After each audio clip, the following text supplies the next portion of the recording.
beberapa jaminan yang sudah disampaikan oleh Allah terhadap kepada hamba itu. Yang pertama, Allah memberikan jaminan kepada hamba.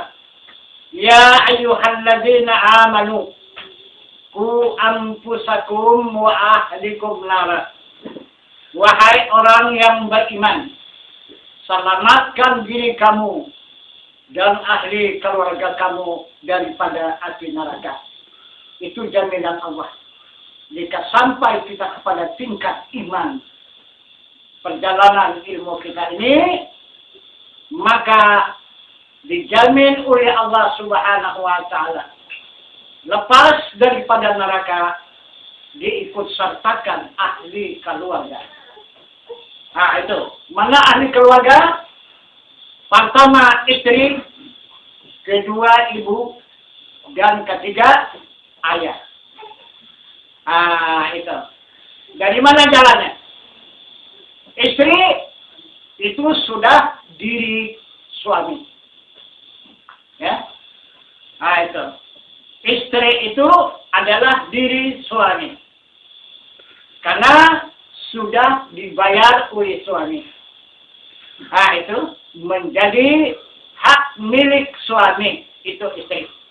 Itu maka apabila selamat si suami, otomatis selamatlah si istri. Mana tebusannya? Itulah mahar dan mas kawin. Itu bayaran. Itulah pengganti diri istri tadi sudah menjadi mahar atau menjadi mas kawin. Nah itu. Jadi apabila selamat si suami, maka selamatlah si istri. Kedua, nah, jika sudah selamat istri, maka selamatlah si ibu. Dari mana ibu itu bisa selamat? Oleh seorang anak yang beriman. Jika anak itu beriman, otomatis ibu itu juga beriman. Dari mana jalannya? Coba periksa. Si ibu itu adalah menanamkan pusaka pada diri si anak itu. Lihat saja pusakanya mana. Pertama, rambut. Kedua, daging. Ketiga, lemak. Keempat, darah. Ini siapa? Ini diri ibu. Itulah diri ibu. Yang tak dapat kita pisahkan. Kemana saja kita, dia tetap bersama kita. Ketiga, yaitu ayah. Mana ayah? Coba lihat. Pertama, kita punya kulit. Kedua, punya urat. Ketiga, punya tulang. Keempat, punya sumsum. Ini ayah. Nah, itu. Apa saja yang kita lakukan, diri kita ini, maka beserta ibu dan ayah. Nah, kita bawa kepada iman. Ya otomatis. Berilmu dan beriman. Ibu dan ayah. Kita buat ibadah. Otomatis ibu dan ayah melaksanakan ibadah. Nah, sehingga sampai dia meninggalkan kita. Meninggalkan dunia ini. Walaupun sudah beberapa ratus tahun dia mendahului kita. Tetapi siapapun tidak akan ada yang berani memutuskan hubungan dengan diri kita. Allah yang menciptakan pun tidak berani dia memutuskan hubungan. Nah itu, tetap hubungan itu kuat, tidak akan bisa putus. Nah itu, bahkan ditambah oleh Allah 3 perkara yang tidak bisa putus itu. Pertama, anak yang saleh. Nah, itu yang beriman. Kedua, amal yang saleh. Yang ketiga, sadaqatun jariyah. Itulah harta sebahagian yang kita wakafkan. Ya, itu untuk masjid, untuk surau, untuk jalan, dan untuk TV. Kepentingan umum ataupun madrasah pengajian umum. Nah, itu sadaqatun jariyah. Itu juga tidak diputuskan semasa ada bangunan itu. Kita tetap menerima hasilnya. Nah, walaupun kita sudah kembali di sisi Allah Subhanahu wa Ta'ala. Jadi yang dikatakan amal saleh itu yang mana? Banyak itu salah memahamkan. Yang dikatakan amal saleh itu adalah amal dan ibadah. Seperti dia berzikir, bertasbih, membaca Al-Quran, berselawat. Nah, itu salat, puasa, zakat, dan haji. Bukan. Bukan itu yang dikatakan amal yang saleh. Amal yang saleh itu ilmu. Ilmu yang bermanfaat. Ilmu yang kita tuntut. Nah, berguna. Bagi kita. Menyelamatkan diri kita. Nah, gitu. Menyelamatkan ahli keluarga kita. Dan bisa membantu jiran tetangga kita. Jadi kemana saja kita bawa ilmu itu bermanfaat, berguna. Itu yang tidak putus. Itu dikatakan amal yang saleh. Itu lebih tinggi daripada amal yang saleh. Itu amal yang saleh. Jadilah ilmu yang kita tuntut. Itu. Nah, jadi kemudian Allah lagi memberikan jaminan terhadap kepada hambanya yang betul-betul mencintai agamanya. Yang kedua, jaminan Allah Subhanahu wa Ta'ala tercatat di dalam ayat suci Al-Quran yang berbunyi, Ya ayyatuhan nafsul mutmainnah, irji'i ila rabbiki radiyatan mardiyah, fadkhuli fi ibadi wadkhuli jannati. Itu jaminan yang kedua. Apa kata Allah? Wahai jiwa hambaku yang tenang. Nah, itulah tujuan kita. Mengajar itu. Bagaimana supaya dapat kita mencapai jiwa yang tenang. Nah, itu. Apabila sampai tujuan kita mencapai jiwa yang tenang, otomatis jumpalah jaminan Allah itu. Nah, apa kata Allah kalau sudah sampai kepada jiwa yang tenang? Irji'i ila rabbiki radiyatan mardiyah. Kembalilah menghadap kepada diriku dengan hati yang reza dan aku ridai. Fadkhuli fi ibadi. Masuk ke dalam gulungan jamaah hamba-hambaku. Wadkhuli jannati. Dan masuk ke dalam surgaku. Itu jaminan Allah. Bahkan itu panggilan puncak ibadah haji itu.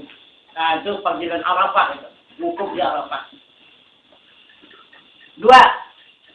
Yang ketiga, janji Allah dicantumkannya di ayat Suratul Rahman. Di sana dinyatakan oleh Allah Subhanahu wa Ta'ala, waliman khafa maqama rabbih jannatan. Nah, itu janji Allah di ayat Suratul Rahman. Nah, itu maksudnya kata Allah, barang siapa yang sampai pengenalan kepada makam Rabbi, kepada makam Tuhannya, diberi dua surga. Ini dua surga. Diberi oleh Allah dua surga. Siapa saja di antara hambanya yang sampai perjalanan pengenalan kepada makam Tuhannya. Bukan kepada Tuhan. Itu bukan kepada Tuhan. Pemaqama Rabbi. Kepada makam Tuhannya. Nah, itu. Di mana makam Tuhannya itu? Nah, itu. Bukan sifatnya. Bukan lagi zatnya. Bukan asmanya. Bukan af'alnya. Makamnya. Nah, itu ayat Suratul Rahman. Mana itu makam itu?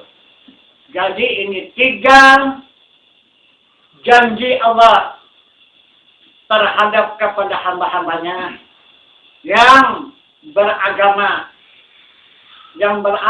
Allah, yang ingin untuk kembali kepada Allah, mendapatkan jalan yang lurus, jalan yang diridai oleh Allah Subhanahu wa Ta'ala.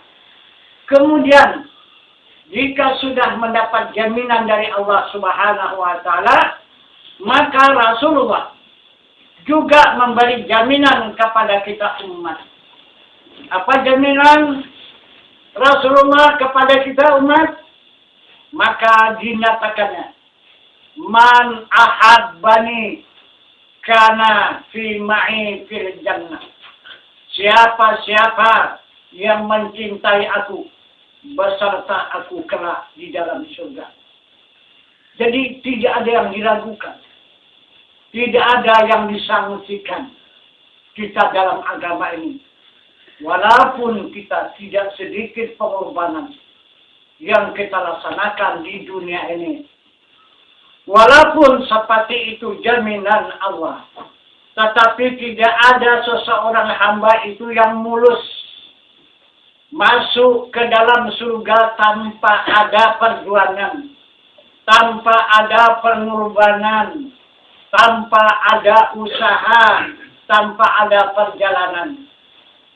Jadi semua pengorbanan, perjalanan itu dinamakan oleh Rasulullah itu adalah neraka. Itu yang dikatakannya neraka. Ad-dunya sijnul mu'minin wal jannatul kafirin. Dunia ini neraka bagi orang yang beriman, surga bagi orang yang kafir. Nerakanya di waktu kita mendapatkan iman.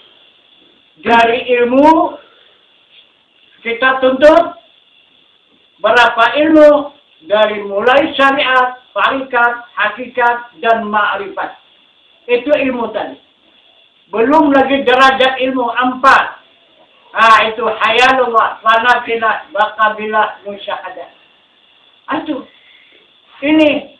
Maka dikatakan oleh Nabi itu neraka. Tidak mudah menjalani itu. Dan tidak sedikit pengorbanan. Dan tidak sedikit waktunya. Itu maka dikatakannya neraka. Nah, untuk mendapatkan iman. Ilmu itu untuk mendapatkan iman. Kalau sudah iman, itu sudah bebas dari neraka. Itu. Kalau sudah iman, itu sudah pasti surga. Itu. Itu tidak akan disangsikan, tidak akan diragukan lagi. Janji Allah itu pasti. Itu. Apabila lepas, kita menjalani ilmu ini sampai ke perbatasan, maka ilmu itu menjadi iman. Itulah yang menjadi etikat ahli sunnah wal jamaah tadi. Maka sudah dijamin oleh Allah Subhanahu wa Ta'ala beberapa jaminan yang sudah dinyatakan oleh Allah.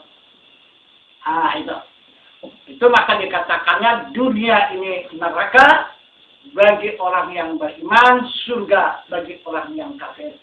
Karena orang yang kafir tidak ada penderitaan, tidak ada pengorbanan, tidak ada perjalanan, tidak ada perintah di dunia ini. Dia adalah bebas. Tetapi akhir, habis dunia, dia akan neraka. Nah, bagi kita yang beriman, habis dunia, habis neraka. Jadi tidak ada lagi neraka di depan, itu tidak ada. Dunia inilah. Itu. Di dunia inilah kita merasakan neraka itu. Merasakan yang gak enak, merasakan yang segala-galanya itu, penderitaan, itu, dan sebagainya. Di dunia ini, habis dunia tidak ada lagi. Hanya yang diberikan Allah kenikmatan. Itu yang dikatakan nikmat itu adalah surga. Nah, itu maka kita akan menjalani jalan yang lurus. Jalan yang mustaqim. Kemana tujuan kita menjalani itu? Pertama, kita akan menjalani alam barzakh. Ini yang pertama. Masuklah kita nanti ke alam barzakh. Alam barzakh itu kalau kita jalani dengan alam rohani, ribuan tahun.